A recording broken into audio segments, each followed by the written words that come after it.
கண்டிக்கின்றோம் ரவுடி கும்பல் நாம் தமிழர் கட்சி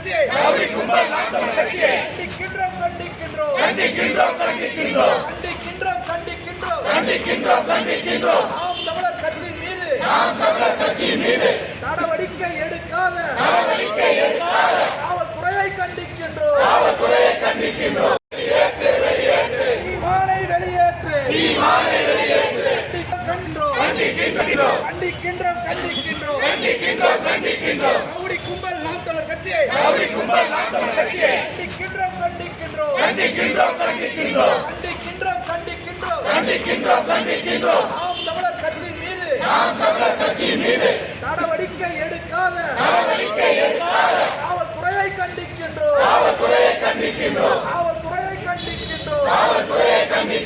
தேர்தல் ஆணையத்தை கண்டிக்கின்றோம்